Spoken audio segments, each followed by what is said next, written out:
Eh bien, bonjour tout le monde, c'est Alex. Aujourd'hui, nous allons nous lancer dans une petite revue de l'actualité allemande, comme mes deux vidéos précédentes, mais cette fois avec une multitude de sujets, les 2-3 semaines écoulées.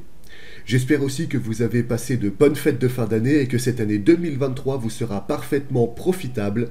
Mais maintenant, allons ensemble dans l'actualité d'outre-Rhin. Lützerath est un petit village en partie à l'abandon du land de Rhénanie-Palatinat dans l'ouest du pays. Il compte environ 1430 habitants qui sont en réalité tous reliés à la communauté de communes d'Ulmen. Il est actuellement le lieu d'un affrontement très violent entre policiers et militants du climat. Mais pourquoi? Eh bien tout simplement car le village est menacé de destruction afin d'étendre une mine à charbon à ciel ouvert qui sont très nombreuses dans cette partie de l'Allemagne. Il faut savoir que le pays, privé du gaz russe bon marché et qui se fournit maintenant en Norvège, doit compenser cependant une perte de production d'énergie. Cette perte fut compensée par la réactivation de 13 centrales électriques à charbon. Des centrales qui exigent bien sûr une plus grande consommation de charbon et donc une extension des mines. Il faut savoir que la population allemande est très écologique. Cette conscience y est très fortement développée, bien plus qu'en France où l'écologie est une écologie d'apparat pour se donner une bonne conscience ou briller en société. L'Allemagne est un pays où des partis et factions politiques d'extrême écologie existent, comme die Letzte Generation, ou la dernière génération en français. Un mouvement extrémiste, violent, hors la loi et bientôt, à en croire les médias allemands, classé comme anticonstitutionnel. Bref, les militants pour le climat guidés par Luisa Neubauer et récemment rejoints par Greta Thunberg résistent et occupent le village afin de le défendre contre la destruction. La police a déjà évacué une bonne partie de ces militants, mais les affrontements se poursuivent encore. Souvenez-vous, en fin d'année dernière, les présentateurs et économistes français riaient aux éclats de la situation économique allemande. Un pays destiné à l'effondrement économique, à la récession, à l'hyperinflation, au déficit commercial et à la coupure d'électricité totale, Paris s'en frottait déjà les mains. Et bien maintenant, nous avons le bilan du dernier trimestre de l'économie allemande ainsi que ses performances actuelles. Et le moins que l'on puisse dire, c'est que tout va bien au pays de la saucisse. Le pire n'est jamais arrivé et ne viendra probablement jamais au vu des résultats encourageants de l'économie allemande. La croissance progresse de 1,9%, les commandes industrielles restent stables, la balance commerciale allemande reste aussi largement excédentaire avec un excédent de 182 milliards d'euros pour les 3 derniers mois de 2022, les réserves de gaz sont encore remplies aux 3/4 de leur capacité et même l'inflation entame une chute passant de 11% fin 2022 à 7% actuellement. Seul point rouge, le déficit public est passé à 2,6% de son PIB, ce qui est inquiétant mais pas fatal, surtout pour un pays qui n'a pas de dette. Pour rappel, le déficit français est de 6,4%. L'armée allemande est une armée actuellement très compétente, forte, efficace, avec du matériel très bon, le Léopard 2, le Panzerhaubitze 2000, le système Iris TSLM, la tourelle Mantis, les blindés Marder et les fusils HK G36 entre autres.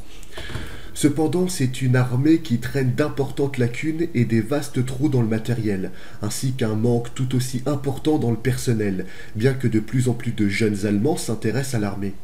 Depuis environ 16 ans, la Bundeswehr est sous-financée, mal équipée, très peu formée, non renouvelée et avec un budget de la défense allant dans des extincteurs et cafetières écologiques plutôt que dans des armes et munitions.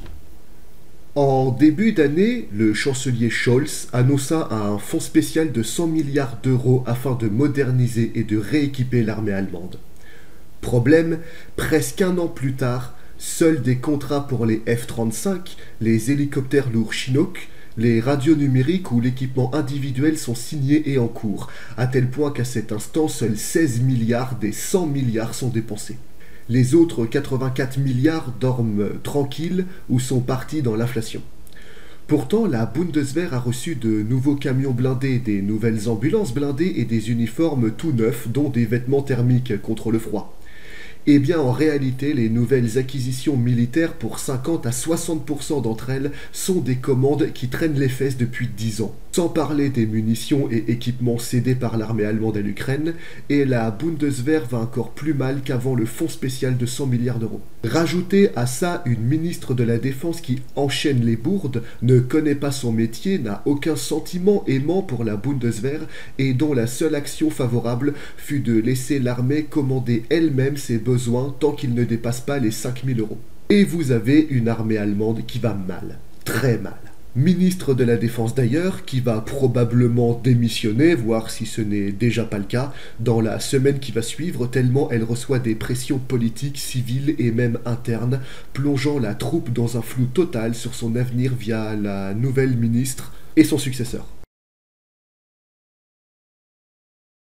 Les autorités de Berlin, dites rouge-rouge-vert, car le Sénat de la capitale allemande est composé d'une coalition entre les socialistes du SPD, les néo-communistes d'extrême gauche, de Die Linke, et les écologistes des Verts, sont connus pour être très, mais très complaisantes avec les criminels tant qu'ils sont favorables à leurs idées politiques. C'est le cas des militants extrémistes du climat de la dernière génération, un mouvement que le Bureau de la protection de la Constitution classe comme extrémiste, potentiellement violent, radical, complotiste, hors-la-loi, terroriste et prochainement anticonstitutionnel. Beaucoup d'États fédéraux ont ainsi pris des mesures contre ces militants, comme la Bavière qui n'a pas hésité à traduire en justice des activistes violents ayant attaqué un salon automobile.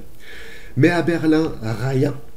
Pour le nombre de plaintes des Berlinois et Berlinoises contre les actions de plus en plus violentes et handicapantes de ces extrémistes climatiques explose, et pourtant, aucune action en justice ne fut mise en place. Cependant, au tout début 2023, face à la polémique de plus en plus puissante et la pression populaire de plus en plus forte, le Sénat de Berlin entame 5000 procédures judiciaires contre Die Letzte Generation. La décapitation du sapin de Noël fut la goutte de trop. Eh bien, merci à tous d'avoir suivi cette revue. J'espère que le format vous a plu. Et on se retrouve très vite pour une nouvelle vidéo.